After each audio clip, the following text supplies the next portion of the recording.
I'm here with Joe Rotella, and Joe, you have brought some mosaics using metallics, and actually you told me that mosaics date back to Mesopotamia. The 3rd millennium BC. You know, and I love the look of mosaics, but traditionally it's done with glass or stone or china, and I don't want a whole new craft because my house is full. It's completely packed.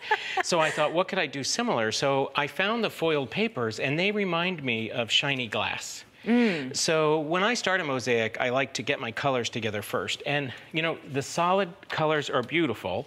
And all you're going to do is cut, I think little triangles work the best. Well, they totally make me think of mosaics, but you could certainly look at, you know, any of the mosaic backsplashes that people offer now, or even mosaics in churches and stuff, and you can see the different kinds of shapes you can play with. And then it doesn't have to be solid though, right? So, and this tears, it's metal, but it still tears. You ripped your paper, Joe. You know, oh, this is awful. No, it's not. You can crinkle this up and then unfold it.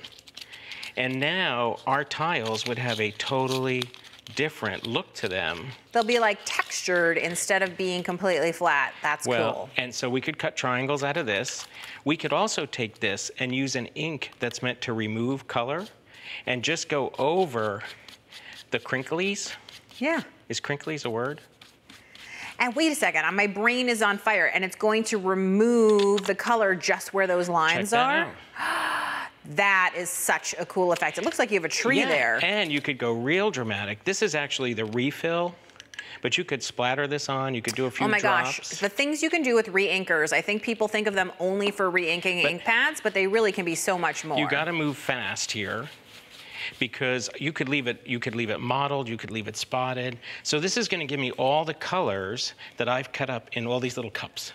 And I actually put the color on the outside of the cup because otherwise, like, I get all confused. This is the shiny, like, workroom of my dreams, by the way. So now I have my tiles ready. Okay. So I'm going to start with a design. So this design, just drew it on paper. You can see it's real rough. I actually want the heart and these ray pieces to really stand out and not be mosaicked. So I want to cut these out of the foil.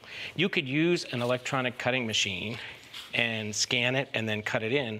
But here's a real neat trick too. Just take your image, trace it onto the foil. So wait a second, are you using some graphite or something on the back of that? Or, no, just tracing. It depresses into the foil. I see that now, and then you can just cut it out. Right out. I could use a craft knife or scissors. I've got some of those done. I like the heart just shiny, but I really like it with texture. So you can emboss it, dry emboss it, if we just stick it in a little folder. And run it through your machine. Now, of course, if you didn't have texture folders and all that stuff, you can do it by hand with like a little ball tool, somewhat painstakingly, with a piece of foam or something like that behind. That's beautiful. And the same trick applies. We could just say, well, we want to take off some color just on those raised areas to really make them pop. And not get even that leave visual it distressed. texture in there. Well, I love the idea that when you're working on the mosaic, you're not just thinking about the mosaic as the only texture, as the only design feature. You're really working through the whole thing. So we're about halfway through. What is our next step? I started with a 6x6 panel, and all I want to do is paint it black, because in my finished design, I'm going to want black grout. And now I need to get this design onto this panel. So here's another great little trick. Just go over the design with a chalk pencil. I'm using white because it's going on black. And it's always best if you tape this thing down, because then it's not going to, you know, move around. And then you're going to do the same trace trick.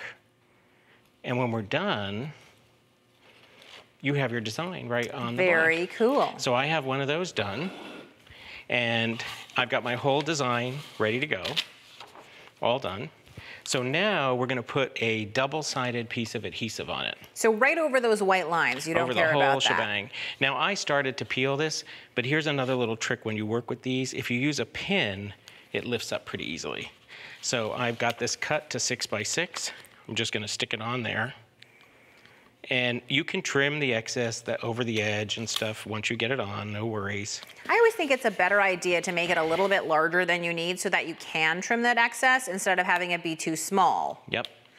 That's one of those things I learned early, which is I always felt like I was afraid of wasting my supplies, and then I learned you need a little waste to make things really look good. Save this. Okay. Because if you can't finish in one setting, you can put this on. You Otherwise, smarty. this is open, right? It means the adhesive is still sticky. So now that everything is sticky, you want to be kind of careful, and you're just going to lay your pieces on, you know, kind of like a jigsaw puzzle. So this is something that I feel like if you did the prep for it, you could make like 20 of these just sitting in front of the TV or something like that, because the only parts where you really have to be using your brain are when you're actually like coming up with the design and transferring it. But the rest of it is really just playing. And so I have the pieces on there. Those were cut. But now for the mosaic part, I like using tweezers because I try to avoid touching the sticky parts. And I just go in and choose little pieces out of my little cups. I usually have these all spread out. I was going to say, don't do this outside. The wind might take away your cat. pieces. So we have a cat, and she is fascinated by these little pieces. But do you see how we just keep filling in piece by piece by piece? And building up your mosaic. So you may not want to stick everything down hard. Just like you noticed, you can pick it up and move it. Once it's down, though, really firm, it's down. So what's our next step after we have all our pieces down? So this is the fun part, and I know this is the part you would like. We get to play with glitter. So here's my carrier sheet, but there it is, all protected. And I've got an anti-static pad. And if you rub this with an anti-static pillow, and that just prevents glitter from flying everywhere, and then just dump on your glitter.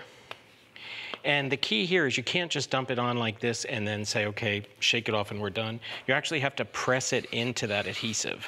So I would press it in, take it out, brush everything off, and there's our grout. And if we look at the finished one, I can see how beautiful that black glitter grout is. Try saying that 10 times fast. It's really fantastic, and lots of ideas, whether you're using a canvas or stone. Thank you so much, Joe. This was fantastic.